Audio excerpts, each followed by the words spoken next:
we so afraid of death? The reason we are afraid of death really is that we are afraid of losing the past. It's a strange thing. It's an ego-based need. If you could destroy your ego right now, then you would have experienced death right now.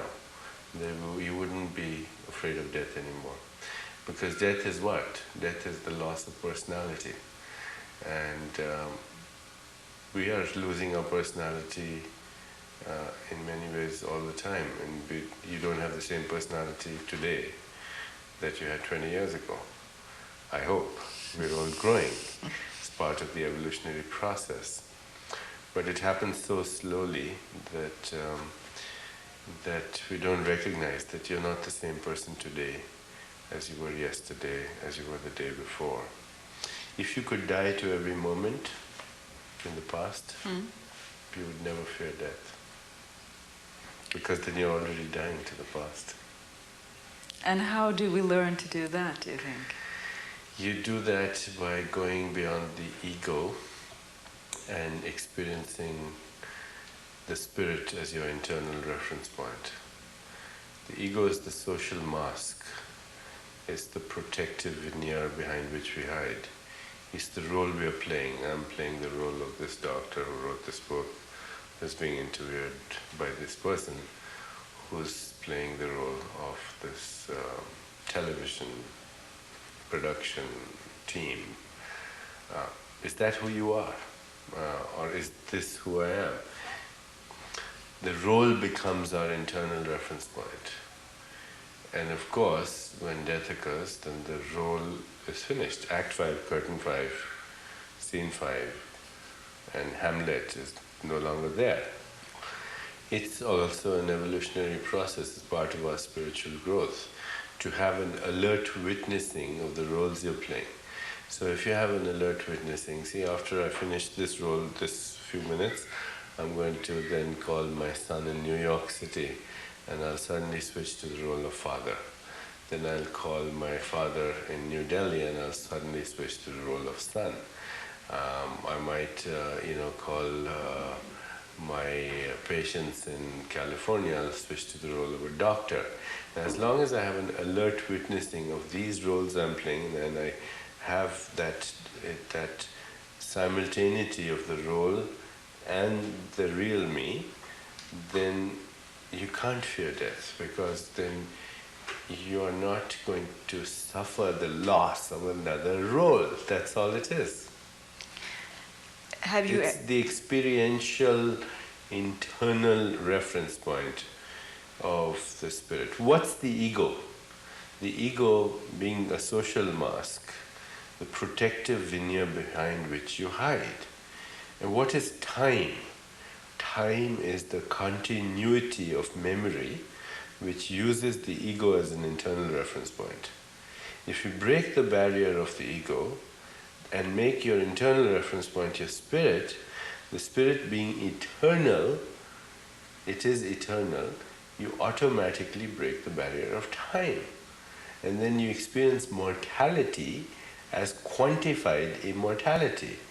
You experience a whole lifetime as a parenthesis in eternity, because that's what it is. Birth and death are space-time events in eternity. In fact, they're identical things. If you just, they are space-time events, little parentheses in eternity. Buddha, the Gautama Buddha, the founder of Buddhism, he said, this lifetime of ours is as transient as autumn clouds. To watch the birth and death of beings is like watching the movements of a dance. A lifetime is like a flash of lightning in the sky, rushing by like a torrent down a steep mountain. And when you know that on the level of experience, then these are like flickers in eternity. And the internal reference point is eternity. You enjoy the flickers. They make a very beautiful cosmic fireworks. But you don't get caught up. Still, most of us are born with a fear of death and an urge to live, to survive, Isn't it very useful to have those drives? It's useful for survival value, but it's also a very fear-based experience, and it's not necessary. The ego, again, is what is fearful. The spirit is not fearful. What is the ego? We talked about that earlier, your social mask. But what are the needs of the ego? The ego's needs are approval, control, and power. I'm not talking about the power of love, which is real power. I'm talking about this false power of the ego, which needs to control and approve. You consciously make the choice to relinquish your need for approval. You consciously make a choice to relinquish your need for power and control, the control dramas that we're playing all our lives. When you consciously do that and you take it out of the way, you're already entering the realm of timelessness. You're already entering the realm of the spirit. Now the spirit being eternal, and it's not an abstract force. People think of the spirit as this mysterious, abstract, incomprehensible thing. The reason is they've never encountered it directly or never confronted it directly. And even if it's abstract, it still could be real. I mean, gravity is abstract, isn't it? Who really understands what it is? Time is abstract, but they're real forces. The real spirit is real. And there are technologies, methodologies for encountering it. So, For example? It's what I'm telling you. Get the ego out of the way. It's masking the spirit. Relinquish consciously your need to control, the need for power, and the need for approval. These are fear-based needs. They are fear. The ego being what it is, a mask, and it constantly needs reinforcement. And how does it get reinforcement? By seeking approval, by controlling, by power. Get it out of the way and you encounter the spirit. You begin to see that here is a timeless reality. Now, one of the most ecstatic experiences in life is what? Tell me, you tell me. The birth of a child? Ask a 14-year-old or a 15-year-old. To be in love. More than that. Love is a wonderful state, but, a momentary ecstatic experience that lasts a few seconds. Orgasm. Right. Now, if you look at the physiology of that, what happens? A, you lose the ego. Okay? B, you enter a timeless realm, even though it's a few seconds. And C, you're absolutely natural. Okay? Unless you're faking it. So let's look at these three things. Timelessness, loss of ego, and naturalness. Why not be there all the time? The French call orgasm the little death, le petit mort. Yes. The orgasm. Right. So now here you are. You've got the secret for loss of the fear of death. Put your attention on the timeless. Get your ego out of the way and be natural. And you will already be having not the small death, you will be dying to every moment that passes. And if you die to every moment that passes, there is the fear is the fear of the unknown. It's the wisdom of uncertainty, the wisdom of the unknown that can get you rid of the fear of death. And for that you have to let the known go. And the known is the prison of past conditioning. It's your ego. It's the whole realm of time. Time, as I said to you earlier, is the continuity of memory, which uses the ego as an internal reference point. But why aren't we taught this from the beginning to open Because up for our the spirit? culture is a male, macho-based culture that was very useful when we were living in a forest. We were hunter-gatherers, and we confront the predators that existed over there. So we needed this male type of thinking, where we needed to get rid of the predator, either fight or fly or whatever. And now, of course, we've reached the stage where we have become the predators. We are the predator on this planet. And look at all the predators in the past. You look at the dinosaur and all the other predators that existed. They have gone the route of extinction. And fortunately, we hopefully have a little bit more wisdom now as a result of the evolution of consciousness, that we recognize that unless we stop being the predators on this planet, we are also going to go to, as a species, the route of extinction. So Jonas Salk uses the term survival of the wisest instead of survival of the fittest. And now we need a new kind of intelligence. And in some ancient traditions, that intelligence is known as the feminine energy of the earth, the creative process. The feminine intelligence is the womb of creation. And this intelligence is not linear, it's more holistic, it's more contextual, it's more relational, it is more intuitive, it doesn't believe in win-lose orientation, it doesn't think in linear terms of cause-effect because it takes the totality. So hopefully we are, as a species, evolving to this new intelligence. Women have had it actually more than men. They're more sensitive in terms of the finest level of feeling. Men calculate, but who's calculating? The ego calculates. The heart or the spirit, it just feels. What are the needs of the spirit?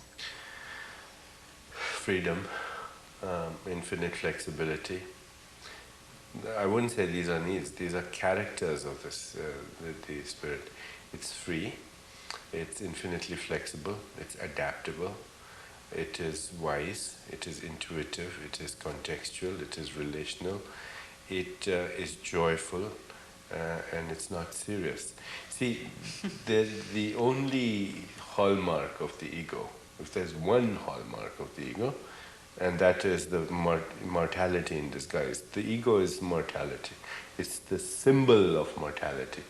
And that the basic characteristic of the ego is it's very serious. Okay?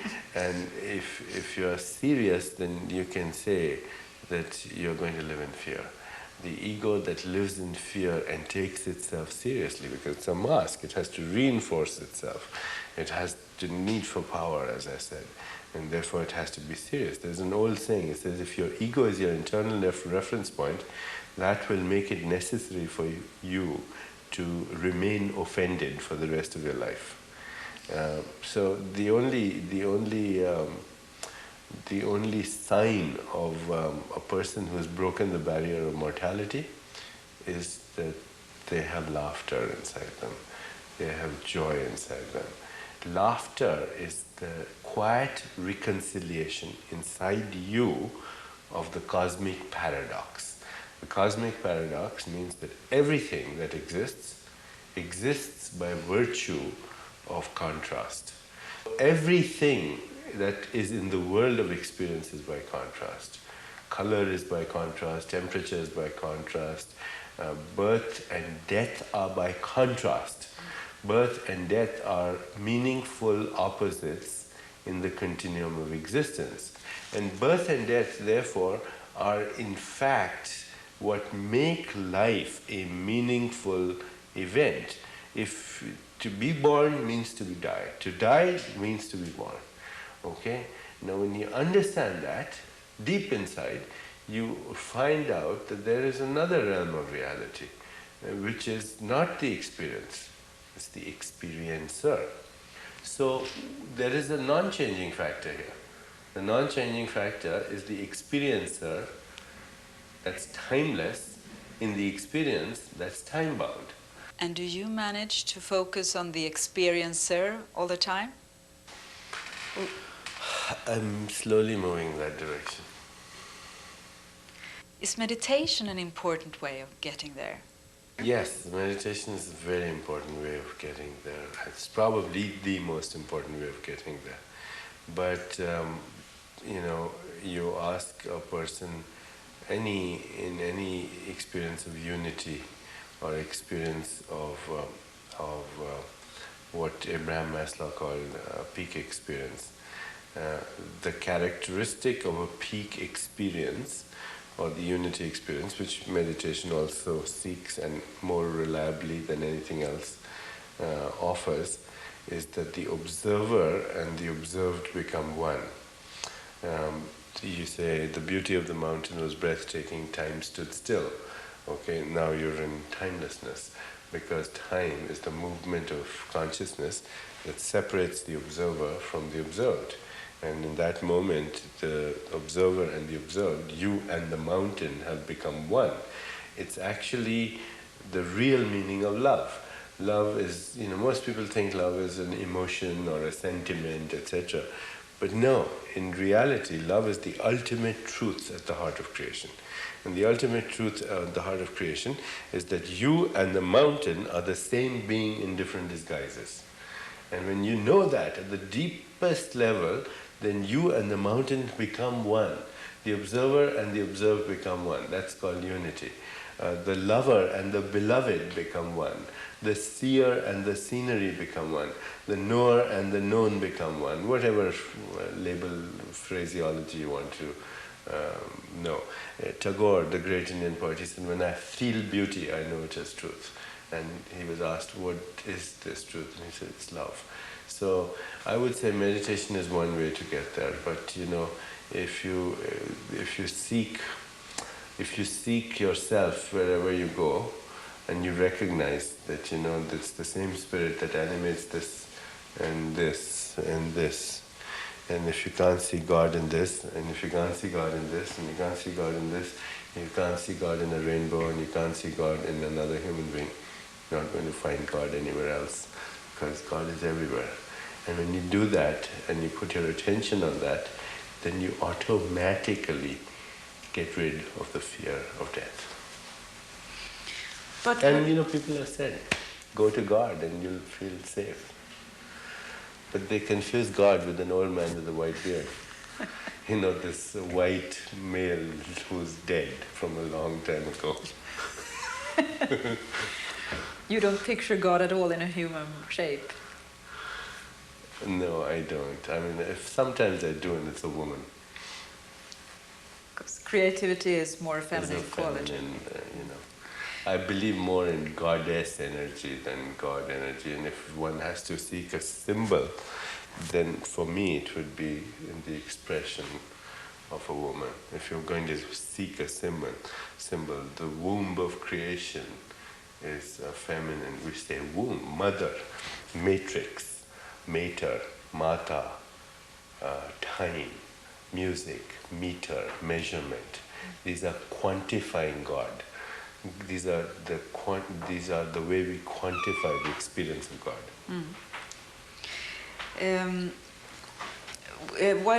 What is the purpose then with all these egos running around looking for a spirit and something eternal? It makes eternal? for a very interesting play. Have you ever been to a movie where everybody was playing the good part? You'd walk out in 2 seconds. So in order to make the experience experienceable, it has to have contrast. You have to have the demons and you have to have the gods at the same time. The demons and the gods are archetypal, symbolic expressions of our own states of awareness. The divine and the diabolical have to move in step. The devil is the divine that's not feeling well, that's all, devil.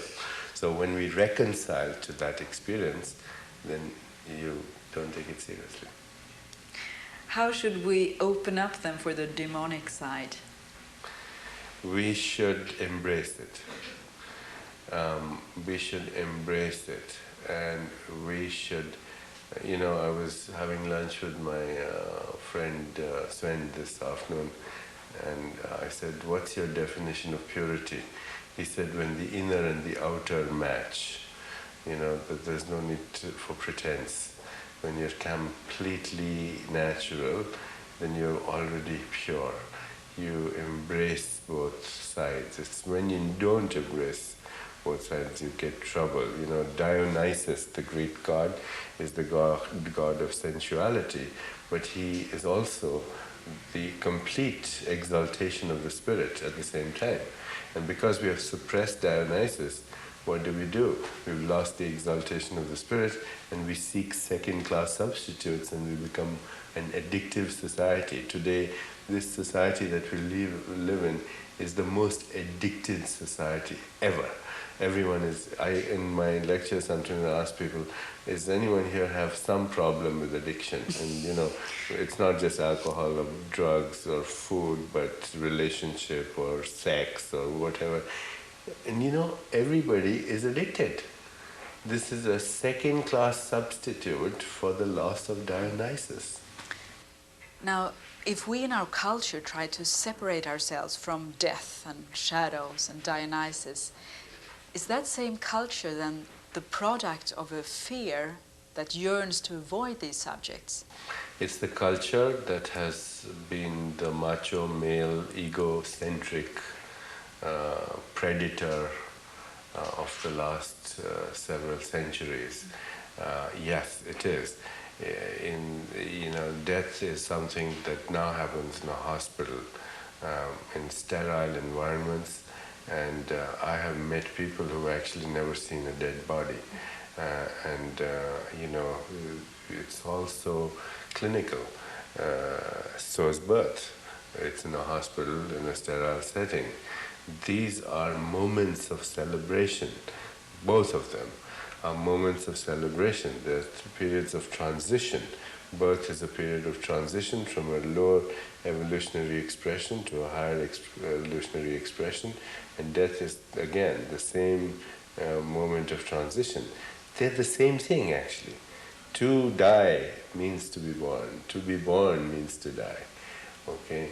Because they are, as I said, if you really understand, but they're space-time events that orchestrate the dance of infinity.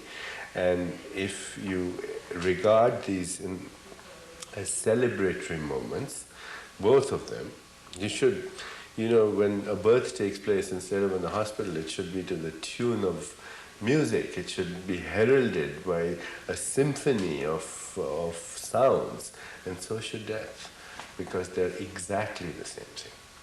How is death handled in India? It used to be handled the way I'm telling you, with celebration, because the Indian idea of time was not a linear time, but a cyclical time, and a circle has no beginning and no ending. It is just an ongoing process. And the universe also has no beginning and no ending. It's an ongoing process. If you say there was a beginning, then your dilemma is what's there before the beginning. If you say there's an ending, what's there after the ending? You can't rationalize that. So time had a cyclical nature, and the moment of birth was a new incarnation, and the moment was death was also a new incarnation. By incarnation we mean that intelligence or information and energy. The universe is made up of information and energy. And information and energy is, when it's alive, it's called intelligence. And that intelligence is constantly seeking new expression. Like you are constantly seeking new expression in every moment. That's the nature of intelligence. Not only to seek new expression, but to seek a higher level of expression. So birth and death are regarded in that cyclical nature of time as ongoing evolutionary processes. Therefore, the moments to be heralded with joy and celebration. And the child and everybody, they participate in the whole drama of existence by not only watching the birth and death of beings, humans, but all in nature. In every seed is the promise of thousands of forests. And that's what birth is. It is the pure potentiality, seeking manifestation into thousands of expressions.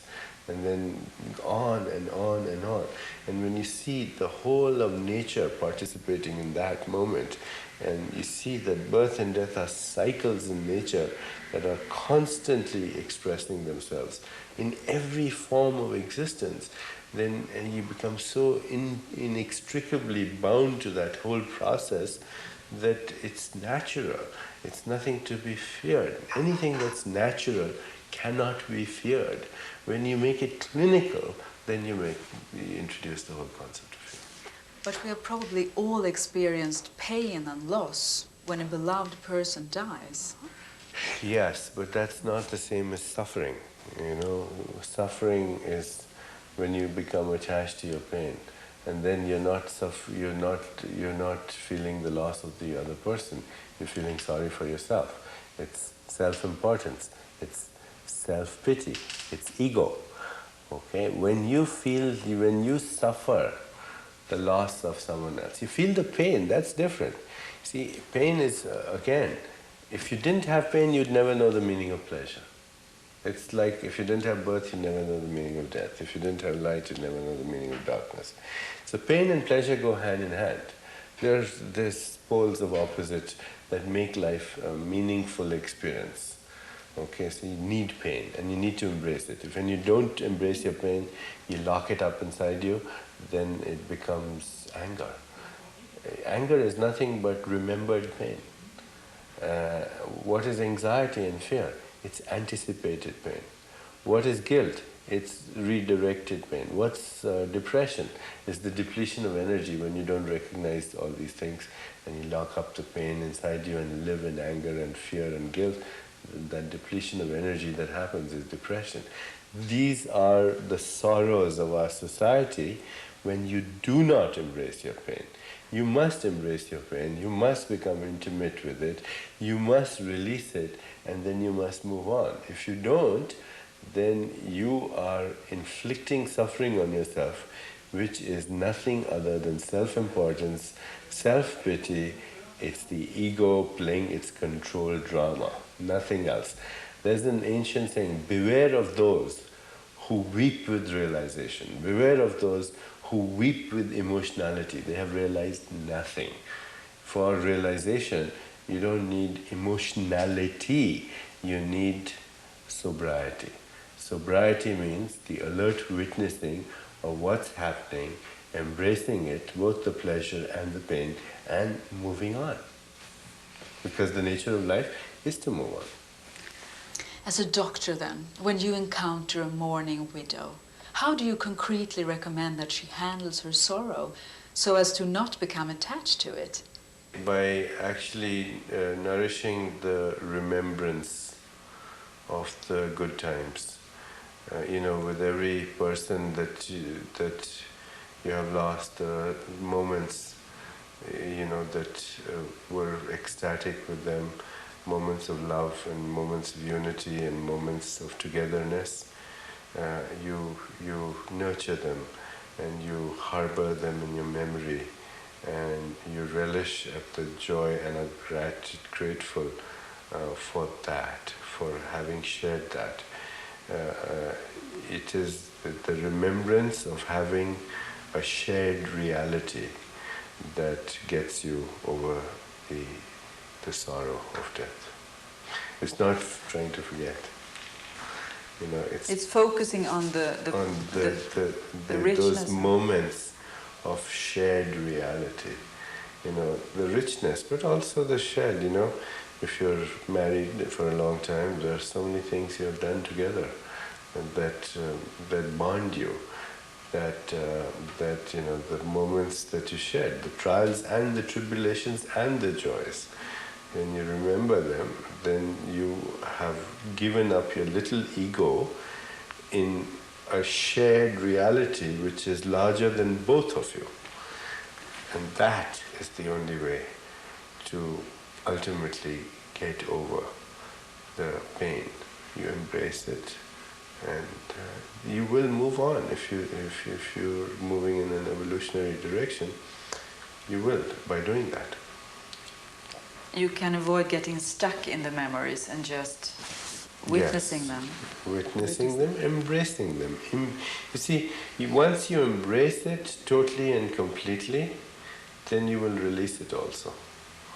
It is when you don't confront it, you don't become intimate with it, you don't witness it, and you don't embrace it, and you don't express it, and you don't share it, it's then that you get stuck. There are steps to this whole process. One, first you witness. Second is you express it to yourself. Third is that you go through a ritual. Ritual is so important. We've lost rituals in our society. It's a ritual-less society now, other than gang rituals. And in inner cities, and my feeling is that that's such an essential need of humanity. Ritual, it traps attention. That's what ritual is for. And it's the way knowledge and wisdom is passed on symbolically from one generation to another. That the continuity of civilization is the continuity of ritual. It has a very essential role. Ritual traps attention, it sanctifies, it has the value of the covenant, of the sacrament, and it is an essential human need. What have we done? We have taken our society and made it so clinical. There are no rituals anymore. Death has to have its own ritual.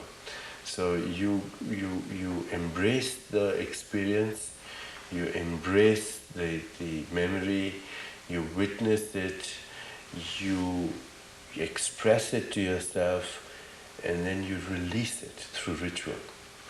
That's the importance of ritual. The ritual of death, there should be, we do have rituals, but they're so in a way inane and insignificant. It should be a moment of intense emotionality at that time. Okay, so you embrace the emotion, then you are ready to release it. And when you release it, you share it, and that shared mourning, and then you move on. It happens if you do it in that sequence, and that was part of the culture of all traditions at one point. So, we have this course that I'm inviting you to in the US, and we can do it sometime in Scandinavia, called The Seduction of Spirit. And the spirit is difficult to seduce, but when you do it, she has lots of gifts. And the gifts are peace and laughter and harmony and joy and carefreeness. What is, W.B. Yeats said, what is this life if full of care? We have no time to stand and stare. And if you don't have that, then you have nothing. And I think once you embrace your own spiritual essence, then life is ecstasy and can be. And it's not that you're just going to sit there and be out in the heavens and forget about daily life? No, you have one foot in there and one foot out there, out there in the world of activity. You have the simultaneity of both. You carry the consciousness of eternity in the field of time. So time doesn't overshadow the consciousness of eternity. You carry the consciousness of immortality in the field of mortality. So mortality doesn't overshadow the experience of immortality. You carry the consciousness of the spirit in the field of matter. So materialism is there, but it doesn't overshadow the experience of the spirit. Tagore has this poem. He says, I was not aware of the moment when I first came into this form. What was that vast mystery that opened up like a forest in the middle of the night? And yet in the morning when I looked upon this world, I felt I was no stranger. And he said, because I love this life so much, I know I will love death. And in the moment of death, he says, I will return to the same unknown that was ever known to me. It's like a child that the mother takes away from the left breast and starts to cry, and then she immediately puts it in the right one, and it finds its solace. So death and birth are switching from one experience to another. The dream state is another expression for life. The sleep state is another expression for life. But there are other realities. Yoga Vasishtha, a great yogi who lived thousands of years ago in antiquity, he said, infinite worlds come and go in the vast expanse of my consciousness. They're like motes of dust that are dancing in a beam of light that's shining through the hole in the roof. So, we get stuck with this little mote of dust when there are infinity of them. Imagine you're walking through a big art gallery and you have a flashlight and you're rushing through this gallery, which is what most people are doing, rushing through their life, and they've got this flashlight pointing in a certain direction and they see whatever comes in the beam of the flashlight. But if somebody pushed them a little bit and shook them a little bit and the flashlight turned a little bit, a new world would open up to them. We assemble the world here in consciousness. And what we assemble is what you and I have been indoctrinated into assembling, a certain perceptual reality.